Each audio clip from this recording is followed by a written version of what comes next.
Hello and welcome. My name is Alan, and we are back with more The Diary of Anne Frank.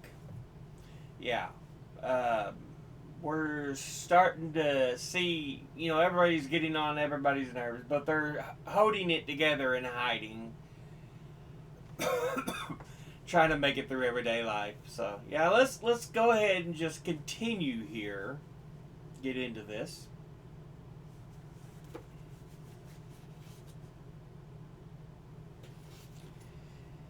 Thursday, October the 1st, 1942. Dear Kitty, yesterday I had a horrible fright.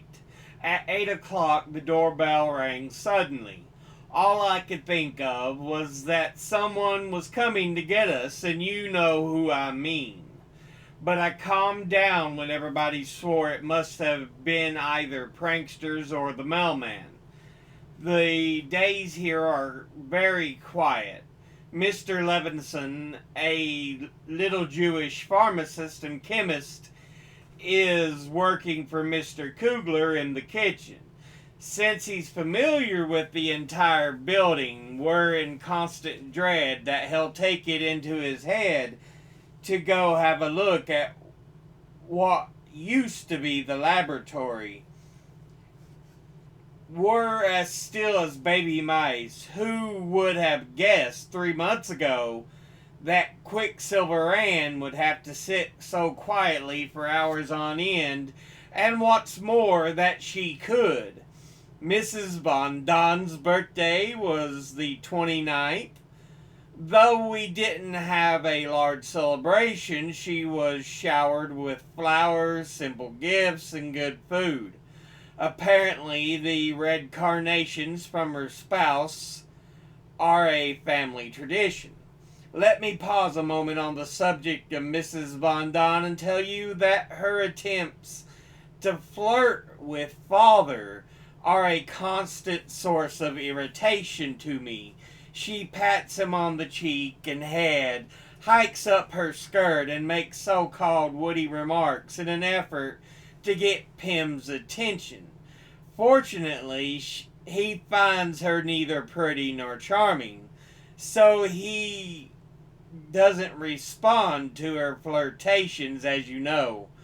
I'm quite the jealous type, and I can't abide her behavior. After all, Mother doesn't act that way toward Mr. Von Don, which is what I told Mrs. Von Don right to her face. From time to time, Peter can be very amusing. He and I have one thing in common. We like to dress up, which makes everyone laugh. One evening, we've made our appearance with Peter in one of his mother's skin-tight dresses and me in his suit. He wore a hat, I had a cap on. The grown-ups split their sides laughing, and we enjoyed ourselves every bit as much. Beth bought new skirts for Margot and me at the Bienenkorf. The fabric is hideous, like the burlap bag potatoes come in. Just the kind of thing the department stores wouldn't dare sell in the olden days, now costing 24 guilders, Margot's, and 7.75 guilders, mine. We have a nice treat in store. Beps ordered a correspondence course in shorthand for Margot, Peter, and me. Just you wait. By this time next year, we'll be able to take perfect shorthand.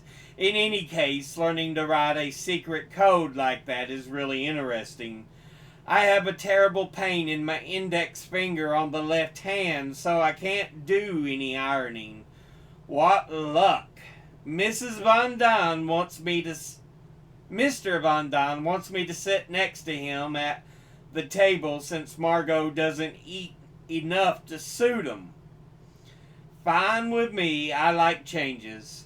There's always a tiny black cat roaming around the yard, and it reminds me of my dear sweet Morte. Another reason I welcome the change is that Mama's always carping at me, especially at the table. Now Margot will have to bear the brunt of it. Or rather won't, since Mother doesn't make such sarcastic remarks to her. Not to that paragon of virtue. I'm always teasing Margot about being a paragon of virtue these days, and she hates it. Maybe it'll teach her not to be such a goody-goody. High time she learned. To end this hodgepodge of news, a particularly amusing joke told by Mr. Von Don. What goes click 99 times and clack once? A centipede with a club foot. Bye-bye, Anne. Saturday, October 3rd, 1942. Dear Kitty, everybody teased me quite a bit yesterday because I lay down on the bed next to Mr. Von Don. At your age? Shocking. And other remarks along those lines. Silly, of course. I'd never want to sleep with Mr. Von Don the way they mean. Yesterday, Mother and I had another run-in, and she really kicked up a fuss. She told Daddy all my sins and started to cry, which made me cry too, and I already had such an awful headache. I finally told Daddy that I love him more than I do Mother, to which he replied that it was just a passing phase, but I don't think so. I simply can't stand Mother, and I have to force myself not to snap at her all the time and to stay calm when I'd rather slap her across the face. I don't know why I've taken such a terrible dislike to her. Daddy says that if Mother isn't feeling well or has a headache, I should volunteer to help her, but I'm not going to because I don't love her and don't enjoy doing it. I can imagine Mother dying someday, but Daddy's death seems inconceivable. It's very mean of me, but that's how I feel. I hope Mother will never read this or anything else I've written. I've been allowed to read more grown-up books lately. Eva's Youth by Nico van Suchtelen is currently keeping me busy. I don't think there's much of a difference between this and books for teenage girls. Eva thought that children grew on trees like apples and that the stork plucked them off the tree when they were ripe and brought them to the mothers. But her girlfriend's cat had kittens and Eva saw them coming out of the cat, so she thought cats laid eggs and hatched them like chickens, and that mothers who wanted a child went upstairs a few days before their time to lay an egg and brood on it. After the babies arrived, the mothers were pretty weak from all that squatting. At some point, Eva wanted a baby too. She took a wool scarf and spread it on the ground so that the egg would fall into it. And then she squatted down and began to push. She clucked as she waited, but no egg came out. Finally, after she'd been sitting for a long time, something did come, but it was a sausage instead of an egg. Eva was embarrassed. She thought she was sick. Funny, isn't it? There are also parts of Eva's Youth that talk about women selling their bodies on the street and asking loads of money. I'd be mortified in front of a man like that. In addition, it mentions Eva's menstruation. Oh, I long to get my period, but I'll really be grown up. Then I'll really be grown up. Daddy is grumbling again and threatening to take away my diary. Oh, horror of horrors! From now on, I'm going to hide it. Anne Frank. Wednesday, October 7th, 1942. I imagine that I've gone to Switzerland. Daddy and I sleep in one room while the boys' study is turned into a sitting room where I can receive visitors. As a surprise, they've brought new furniture for me, including a tea table, a desk, armchairs, and a divan. Everything's simply wonderful. After a few days, Daddy gives me 150 guilders, converted into Swiss money, of course, but I'll call them guilders, and tells me to buy everything I think I'll need, all for myself. Later on, I get a guilder a week, which I can also use to buy whatever I want. I set off with burned and buy 3 cotton undershirts at 50 cents each, equaling $1.50. 3 cotton underpants at 50 cents each, equaling $1.50. 3 wool sweatshirts at 75 cents each, equaling $2.25. 3 wool underpants at 75 cents each, equaling $2.25. 2 petticoats at 50 cents each, equaling $1. 2 bras, smallest size, at 50 cents each, equaling $1. 5 pajamas at $1 each, equaling $5. 1 summer robe at $2.50, equaling $2.50. 1 winter robe at $3, equaling $3. 2 bed jackets at 75 cents each, equaling $1.50. 1 small pillow at $1, equaling $1. 1 pair of lightweight slippers at $1, equaling $1. 1 pair of warm slippers at $1.50, equaling $1.50. 1 pair of summer shoes for school at $1.50, equaling $1.50. 1 pair of summer shoes, dressy, at $2, equaling $2.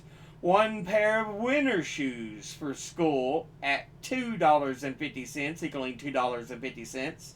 1 pair of winter shoes, dressy, at $3, equaling $3. 2 aprons at 50 cents each, equaling $1. 25 handkerchiefs at 5 cents each, equaling $1.25. 4 pairs of silk stockings at 75 cents each, equaling $3. 4 pairs of knee socks at 50 cents each, equaling $2. 4 pairs of socks at 25 cents each, equaling $1. 2 pairs of thick stockings at $1, equaling $2. 3 skeins of white yarn underwear cap at $1.50. 3 skeins of blue yarn sweater skirt, equaling $1.50, and 3 skeins of variegated yarn cap scarf, equaling $1.50, and scarves, belts, collars, buttons to equal $1.25. Plus 2 school dresses for summer, 2 school dresses for winter, 2 good dresses for summer, 2 good dresses for winter, 1 summer skirt, 1 good winter skirt, 1 school winter skirt, 1 raincoat, 1 summer coat, 1 winter coat, 2 hats, 2 caps, for a total of 108 guilders.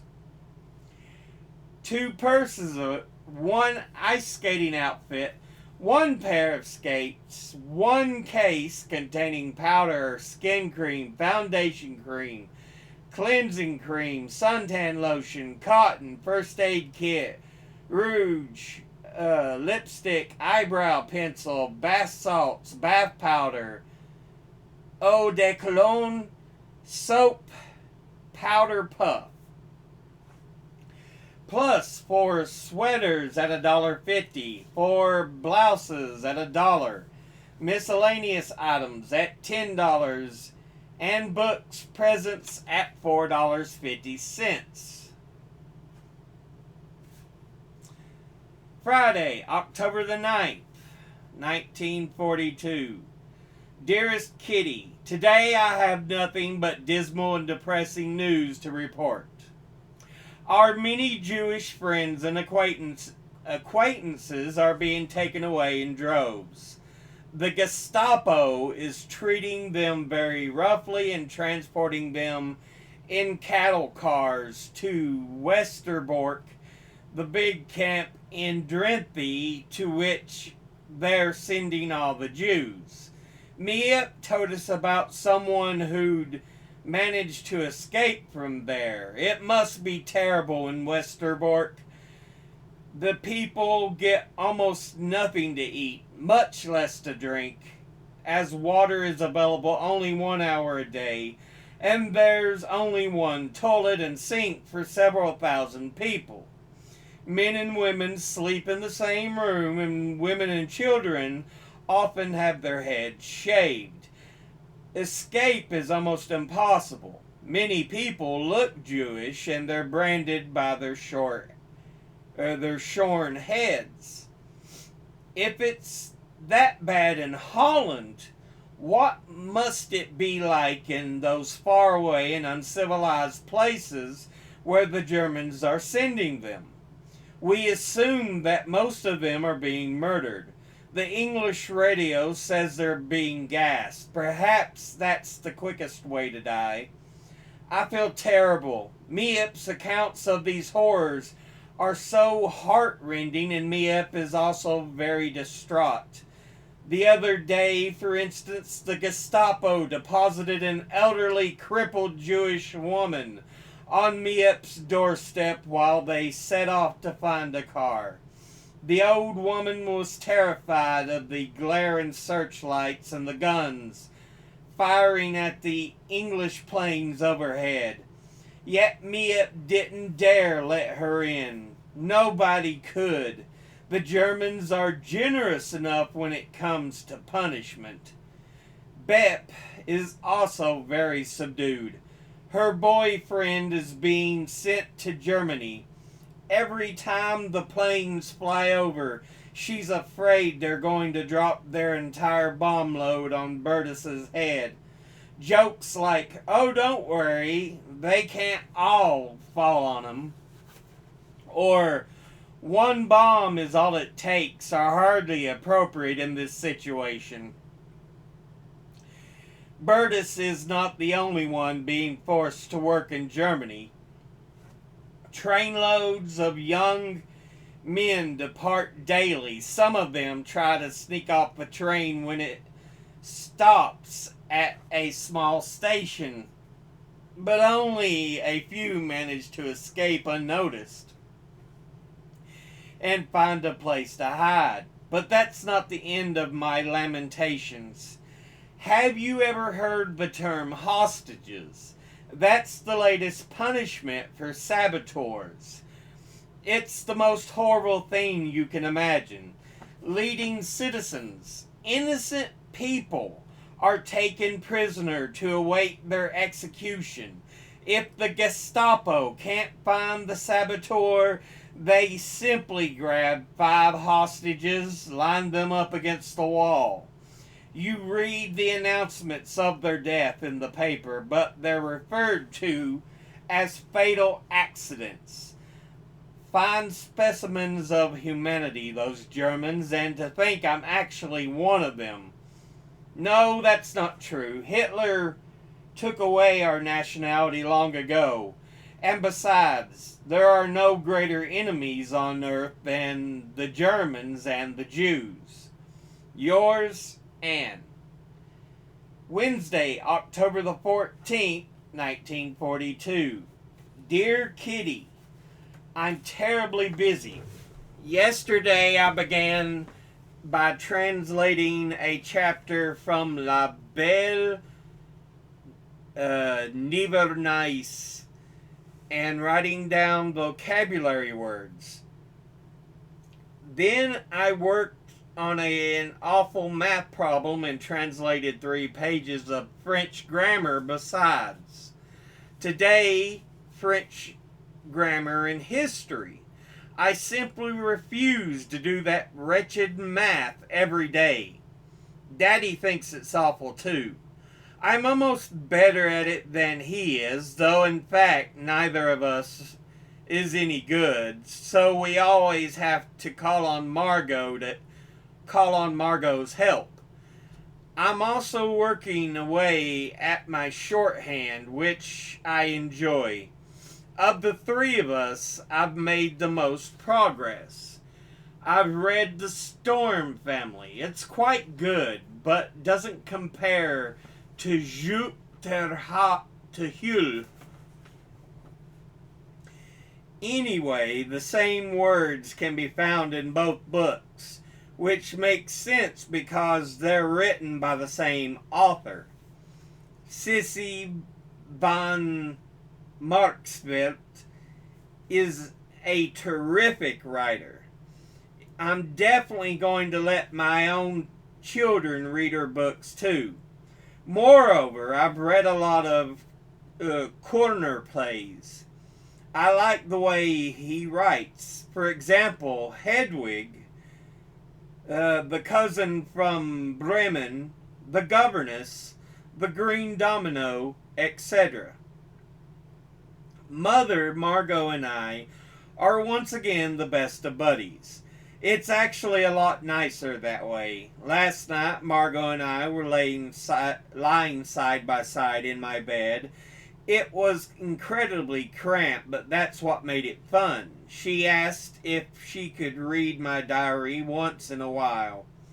Parts of it, I said, and asked about her. She gave me permission to read her diary as well.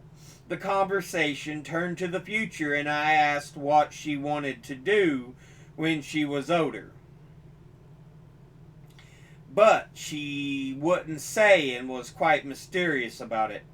I gathered it had something to do with teaching. Of course, I'm not absolutely sure, but I suspect it's something along those lines. I really shouldn't be so nosy. This morning I lay on Peter's bed after first having chased him off it. He was furious, but I didn't care. He might consider being a little more friendly to me from time to time. After all, I did give him an apple last night. I once asked Margot if she thought I was ugly. She said that I was cute and had nice eyes. A little vague, don't you think? Until next time, Anne Frank. P.S. This morning we all took turns on the scale. Margot now weighs 132 pounds. Mother, 136. Father, 155. Anne, 96. Peter, 148. Mrs. Von Don, 117. Mr. Von Don, 165. In the 3 months since I've been here, I've gained 19 pounds. A lot, huh? Tuesday, October the 20th, 1942. Dearest Kitty, my hand's still shaking, though it's been 2 hours since we had the scare. I should explain that there are 5 fire extinguishers in the building. The office staff stupidly forgot to warn us that the carpenter, or whatever he's called, was coming to fill the extinguishers. As a result, we didn't bother to be quiet until I heard the sound of hammering in the landing across from the bookcase. I immediately assumed it was the carpenter and went to warn Bep, who was eating lunch, that she couldn't go back downstairs. Father and I stationed ourselves at the door so we could hear when the man had left. After working for about 15 minutes, he laid his hammer and some other tools on our bookcase, or so we thought, and banged on our door. We turned white with fear. Had he heard something after all, and now wanted to check out this mysterious looking bookcase? It seemed so, since he kept knocking, pulling, pushing, and jerking on it. I was so scared I nearly fainted, and the thought of this total stranger managing to discover our wonderful hiding place just then, just when I thought the days were numbered, we heard Mr. Kleiman's voice saying, "Open up, it's me." We opened the door at once. What had happened? The hook fastening the bookcase had gotten stuck, which is why no one had been able to warn us about the carpenter. After the man had left, Mr. Kleiman came to get Bep, but couldn't open the bookcase. I can't tell you how relieved I was.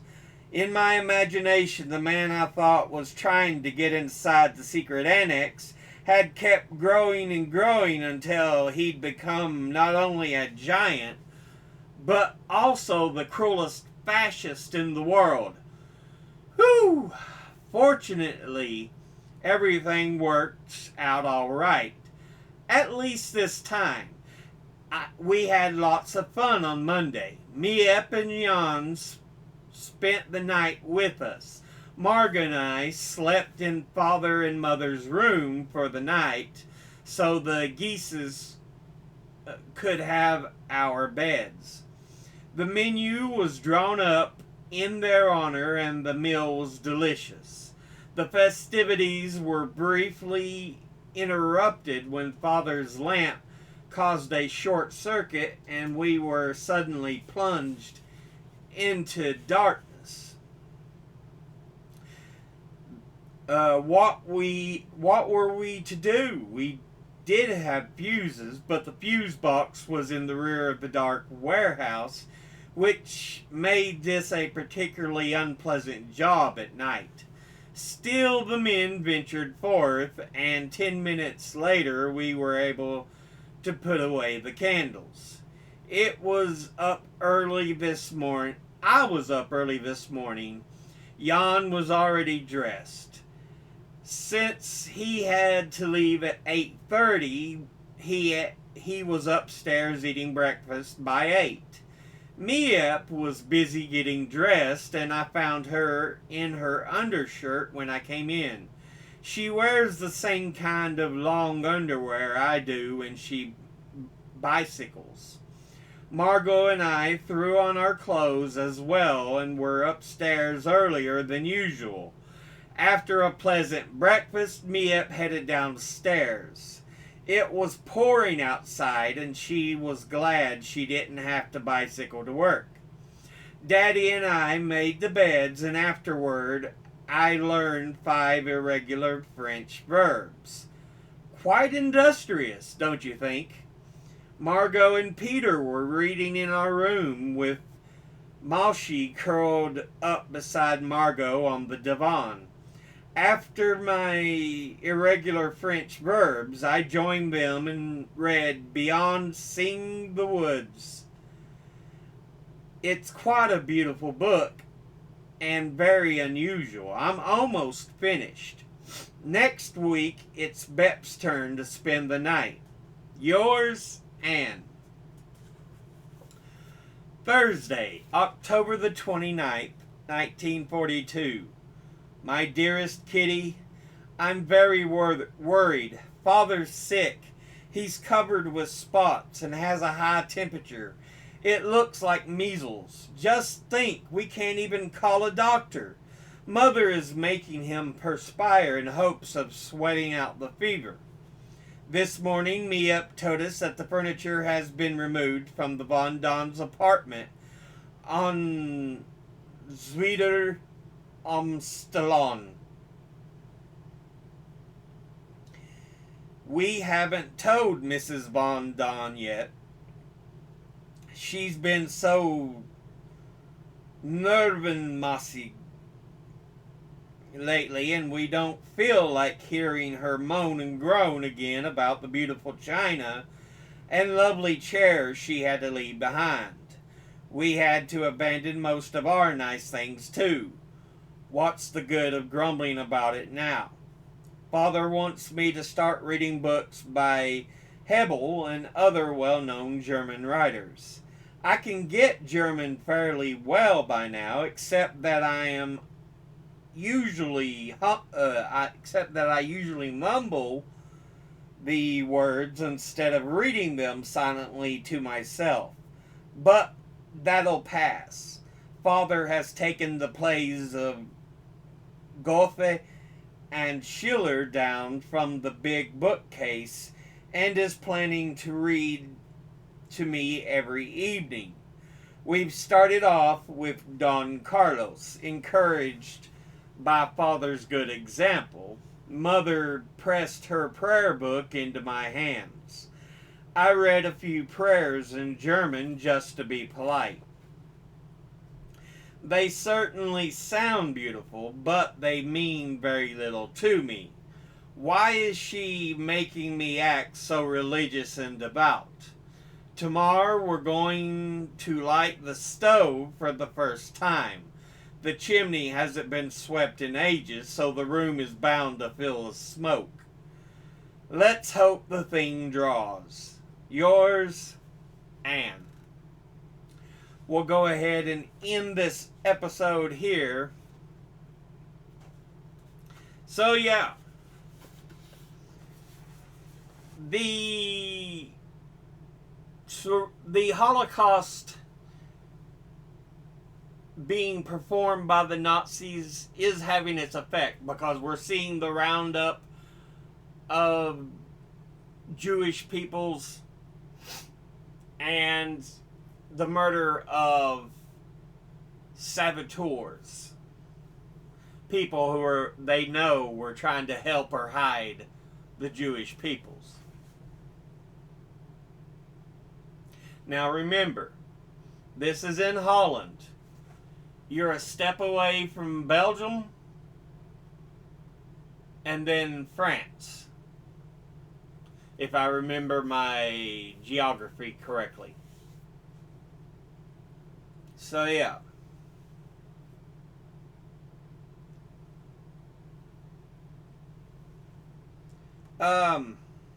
So she is learning French, although they also speak German, since Germany would be on the other side.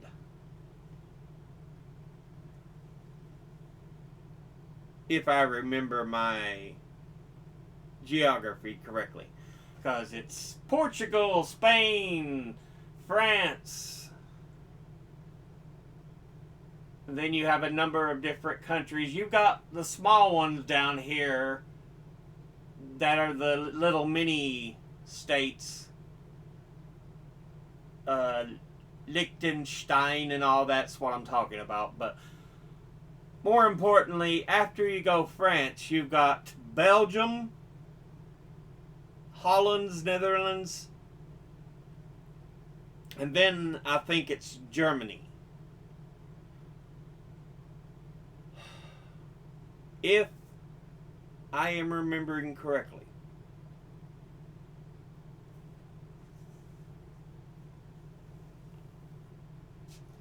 So yeah. So she speaks German, very familiar with it, but she's also at the same time learning French. Remember, Europe is not big, so you'll have many countries that'll speak multiple languages.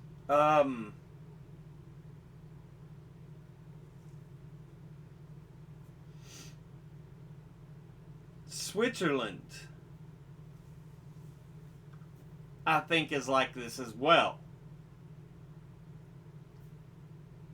It speaks German, French, and Italian.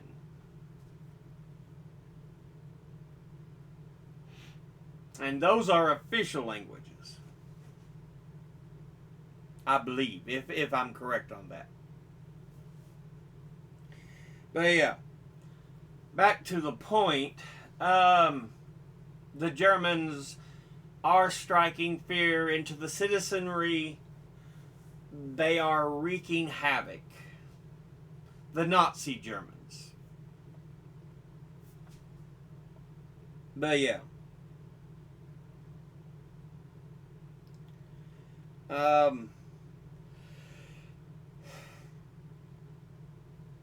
And so we're trying to hide, we're trying to stay quiet, we're trying not to give away any instance. They even talk about how frightened they were when they thought the carpenter suspected they were there, but it was just the guy who helped take care of the business that they were hiding in.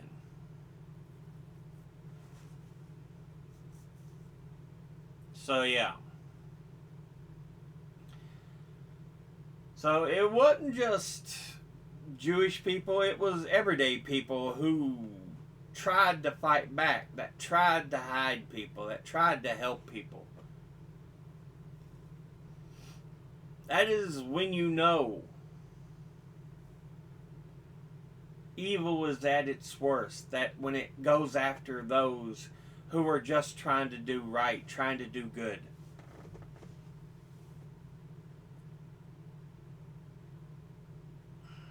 And the scary thing is, we've got people trying to turn to fascism these days. I'm like, really? Why? Why? Why? What do you accomplish? We've seen what it brings, what it has wrought upon this world. But people still refuse to pay attention to history.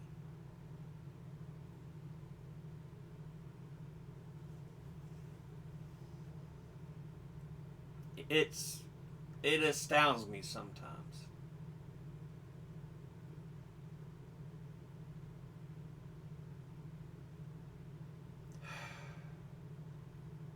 Anyway. Yeah. We've even got people trying to go fascist far right here in the U.S. After what was always thought of a land of freedom, of fairness, the steel gloves of authoritarianism and fascism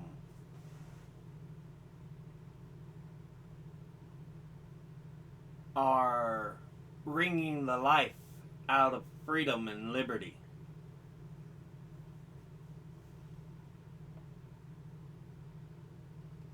But people go, it's the best way. No. No, it's not. A look at history tells you this.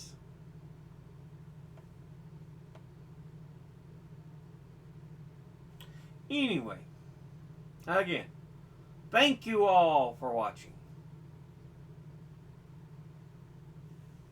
As always, educate thyself.